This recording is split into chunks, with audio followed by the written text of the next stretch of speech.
Sir 'game changer' and 'Daaku Maharaj' 2 కూడా cinema release అయిపోవడం, ఒకటి నెగెటివ్ టాక్ రావడం, ఇంకోటి పాజిటివ్ టాక్ రావడం మనం చూసాం సార్. ఇప్పుడు ఇంకో సినిమా సంక్రాంతికి 'వస్తున్నాం' అనే మూవీ వెంకటేష్ గారిది రిలీజ్ కాబోతుంది. సో, ఈ నేపథ్యంలో ఈ సినిమాకి సంబంధించిన సెన్సార్ రివ్యూ అంటే సెన్సార్ కంప్లీట్ అయిపోయింది. సెన్సార్ వాళ్ళు రివ్యూ ఇచ్చేసారు అని చెప్పేసని అంటున్నారు. మరి సెన్సార్ రివ్యూ ఈ సినిమాకి ఏ విధంగా ఉంది? మరి ఈ సినిమా హిట్ బాట పట్టే అవకాశం కనిపిస్తుందా సార్ ఈ సంక్రాంతి? సెన్సార్ రివ్యూ సంక్రాంతికి వస్తున్నాం అనేది నిన్న బయటకొచ్చింది. నిన్న సెన్సార్ అయిపోయి సర్టిఫికేట్ వచ్చింది. ఆ సర్టిఫికేట్ యూఏ సర్టిఫికేట్ దానికి. అంటే యూఏ సర్టిఫికేట్ వచ్చేందంటే అండర్ 13 ఉన్న పిల్లల్ని పేరెంటల్ గైడెన్స్ ఉండాలన్నమాట. సో అది యూఏ సర్టిఫికేట్. మనకి ఏ సర్టిఫికేట్, యూ సర్టిఫికేట్, ఏఏ సర్టిఫికేట్ ఇవి ప్రధానంగా కనబడుతుంటాయి. అది కాకుండా సపరేట్ దీనికి కూడా ఉంటాయన్నమాట. సో యూఏ ఇచ్చారు దీనికి. అట్లాగే దీని లెంగ్త్ కూడా ఫిక్స్ అయింది 2 గంటల 24 నిమిషాలు. సో ఇది మంచి లెంగ్త్ అని చెప్పుకోవచ్చు. ఎక్కువగా లేదు, అని మరీ తక్కువగా లేదు, పక్కాగా కరెక్ట్ గా ఉంది.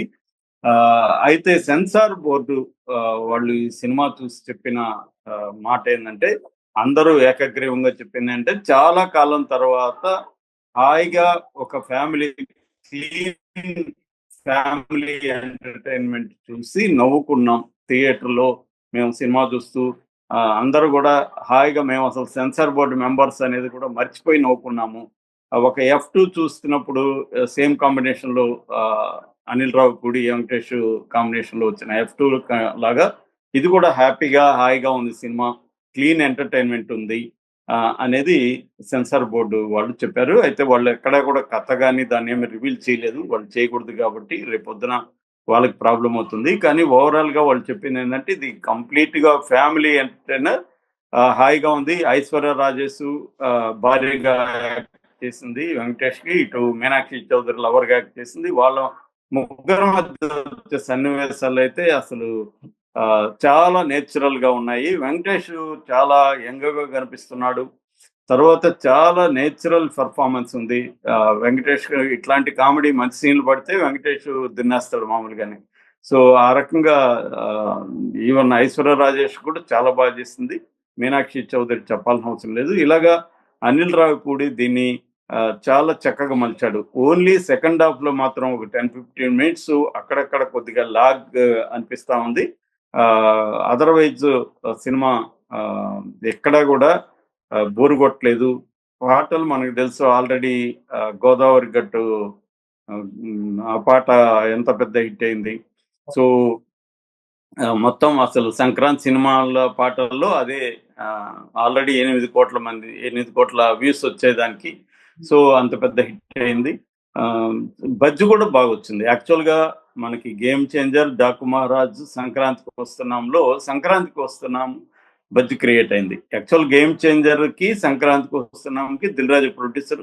సో గేమ్ చేంజర్ కి ఆయనకు ముందుగా నుంచి డౌట్ ఉంది కాబట్టి సంక్రాంతికి వస్తున్నాం కూడా ఆయన ముందుకు తీసుకొచ్చుకున్నాడు. ఎందుకంటే ఒకవేళ గేమ్ చేంజర్ కి అనుకున్న రీతిలో రెస్పాన్స్ రాకుండా, డబ్బులు సరిగా రాకపోతే దీన్ని ప్రమోట్ చేద్దాం అనేది ఆయన ముందుగానే ప్లాన్. ఆ రకంగా అది ఖచ్చితంగా సంక్రాంతి విన్నర్ గా నెంబర్ 1 పొజిషన్కి వెళ్తుంది అనేది చెప్తున్నారు. నెంబర్ 2కి డాకు మహారాజ్ వెళ్ళొచ్చు. కాకపోతే ఏంటంటే డాకు మహారాజు ప్రధానంగా మాస్ ని అడ్రస్ చేస్తుంది. సెకండరీ కేటగిరీలో క్లాస్ అండ్ ఫ్యామిలీ ఆడియన్స్ ని అడ్రస్ చేస్తుంది. కానీ వెంకటేష్ సినిమాకి వచ్చేసరికి ఫస్ట్ కేటగిరీ ఫ్యామిలీ ఆడియన్స్.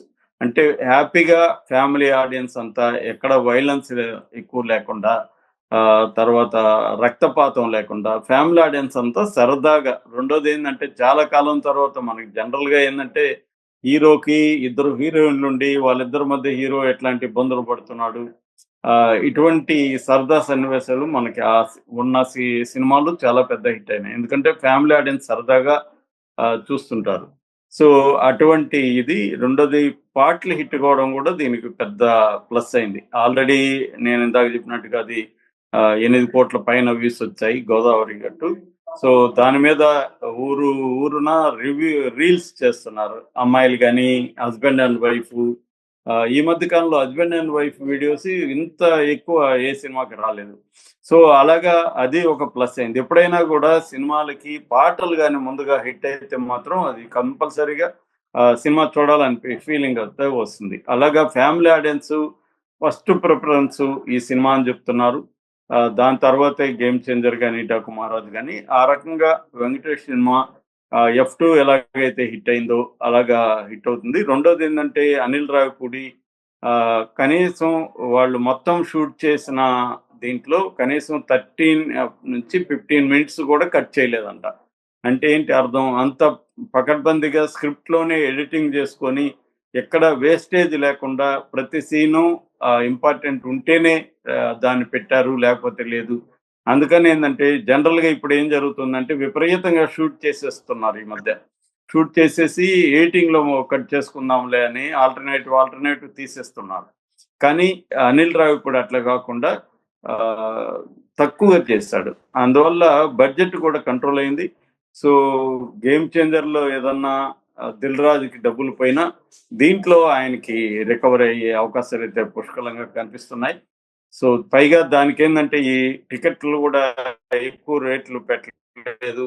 సంక్రాంతికి వస్తున్నాం, అందువల్ల కూడా హ్యాపీగా దానికి వెళ్ళే అవకాశం ఉంది. ఎందుకంటే గేమ్ చేంజర్కి ఇట్లు డాకు మహారాజ్కి టికెట్ రేట్లు పెంచారు కొన్ని చోట్ల, కాకపోతే వ్యత్యాసం ఉందనుకోండి డాకు మహారాజ్కి గేమ్ చేంజర్కి.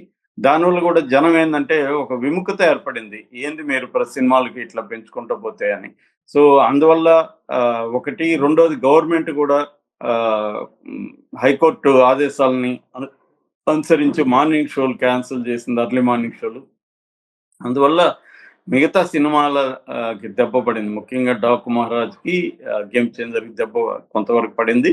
బట్ ఓవరాల్గా డాకు మహారాజ్ కలెక్షన్లు కూడా నేను ఇంతకుముందు వేరే వీడియోలు చెప్పాను, అది కూడా ఫస్ట్ డే 30 crores. ఇదైతే ఇంకా గేమ్ చేంజర్ వాళ్ళు 186 కోట్లని ఫస్ట్ డే చెప్పుకున్నారు, కానీ దాని మీద నెగిటివ్గా ఇది వచ్చింది. ఓవరాల్గా 300 కోట్లు దాటేసామని చెప్పుకుంటున్నారు వాళ్ళు, బట్ దాని ఎవరు నమ్మట్లేదు. ఏదేమైనా ఇప్పటివరకు రిలీజ్ అయిన దాంట్లో డాకు మహారాజ్ నెంబర్ 1లో ఉంది. సంక్రాంతికి వస్తున్నాం ఆ ప్లేస్ ని రీప్లేస్ చేసే అవకాశం ఉంది. సంక్రాంతికి వస్తున్నాం అయితే నెంబర్ 1లో నిలుస్తుందని మనకి సెన్సార్ బోర్డు మెంబర్స్ చెప్పారు. సో ఆ రకంగా తీసుకున్నప్పుడు ఇది క్లీన్, ఎంటర్టైనింగ్, కామెడీ చాలా బాగుంది అని చెప్తున్నారు. అట్లాగే సెంటిమెంట్ సీన్స్ కూడా కొన్ని చాలా బాగా వర్కౌట్ అయినాయి. వెంకటేష్ బలం ఏంటంటే కామెడీ ఎంత బాగా చేయగలడు, సెంటిమెంట్ని కూడా అంత బాగా చేయగలడు. ఆయన చాలా ఫేమస్ సెంటిమెంట్ సినిమాల్ని ఆయన చేశారు. సో ఆ రెండు ఆయన చాలా బాగా డీల్ చేయగలరు. ఇక అనిల్ రావిపూడి కూడా ఓన్లీ ఎంటర్టైన్మెంటే కాకుండా బలమైన సెంటిమెంట్ సీన్స్, కొన్ని థ్రిల్లింగ్ పాయింట్స్ కూడా దీంట్లో చూపించారని చెప్తున్నారు. సో మధ్యలో ఒక థ్రిల్లర్ ఎలిమెంట్స్ కూడా